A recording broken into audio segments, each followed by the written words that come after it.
Hello everyone. Today we are going to discuss about the internal block diagram of 8051, which is a part of unit 2, the 8051 architecture. Before coming to main topic, the learning objectives of this lesson. At the end of this lesson, students must be able to learn definition of microcontrollers, differences between microprocessor and microcontrollers, features of 8051, internal architecture of 8051, and various blocks in 8051. So coming to first definition of microcontroller. What is a microcontroller? A microcontroller is a highly integrated single chip that consists of on-chip processing unit, ROM, RAM, input-output ports, timers, interrupt controller. Here is a diagram of microcontroller on which all the discussed above, as I said, CPU, RAM, ROM, input-output port, timer, serial port are connected onto a single chip. Unlike a general purpose computer, which also includes all these components, a microcontroller is designed for a specific task to control a particular system. The great advantage of these microcontrollers is the cost will be minimum, as only minimum parts can be used, and which reduces the cost of a parts. Microcontrollers are sometimes also called embedded microcontrollers, which just means that they are a part of an embedded system, that is one part of a larger device or system. Differences between microprocessor and microcontroller. The microprocessor contains ALU, control unit, different registers and interrupt circuit. Similarly, microcontroller contains microprocessor, memory, input-output interfacing, peripheral devices such as A to D converter, serial input-output port, timer, etc. Microprocessor has many instructions to move data between memory and CPU, but microcontroller has only one or two instructions to move data between the memory and CPU. Microprocessor has one or two bit handling instructions, but microcontroller has many bit handling instructions. The access time for memory and output devices are more in place of microprocessor, and in microcontrollers it will be taking a less access time, as it is a built-in memory and input or output devices. Microprocessor based system requires more hardware, whereas microcontroller based system requires less hardware, reducing the PCB size and increasing the reliability. Microprocessor based system is more flexible in design point of view.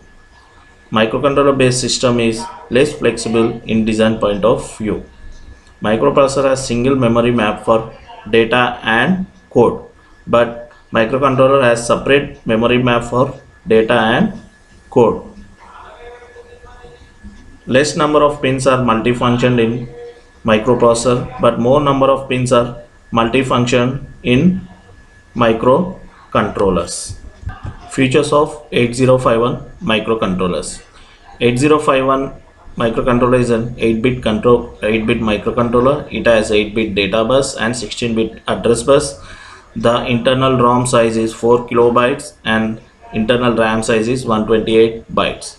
And it has a 4 8-bit input output ports, that is P0, P1, P2 and P3. And 8051 has two 16-bit timers or counters. It has one serial interface, one on-chip oscillator, that is external crystal circuit, and it has 5 interrupt sources, that will be 2 external, 3 internal, and 1 will be the reset pin. And we can also say that it has only 5 interrupt sources by removing the reset pin. This is a general block diagram of 8051, where it has a different connections: CPU, crystal circuit, interrupt control, RAM, ROM, timers, input output port, serial port, and bus control unit. This is a internal architecture of 8051. So it has a mainly 12 major parts. That is, first one is a arithmetic and logic unit, program counter, registers, timers and counters, internal RAM and ROM, that is called as memory unit, and input and output ports, interrupt control, serial data communication, program status word, data pointer, stack pointer, data bus and address bus. In detail each of the part we will discuss in the latter classes. So first, coming to arithmetic and logical unit. It performs all the arithmetic and logical functions that will be carried out by this arithmetic and logical unit. Addition, subtraction with carry and multiplication come under arithmetic operation, and logical operations are AND, OR, exclusive OR. These are all the logical operations. Coming to program counter, second one. A program counter is a 16-bit register and it has no internal address. The basic function of program counter is to fetch from memory the address of the next instruction that is to be executed.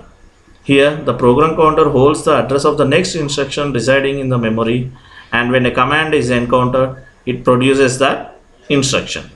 This way the program counter increments automatically, holding the address of the next instruction. Coming to the next part, that is data pointer.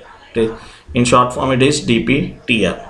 Here data pointer holds a 16-bit address. This DPTR consists of high byte and a low byte, that is DPH and DPL. It can be manipulated as a 16-bit data register or two independent 8-bit registers, that is DPH and DPL. The data pointer does not have a single internal address. It will be having a high byte address separately and low byte address separately.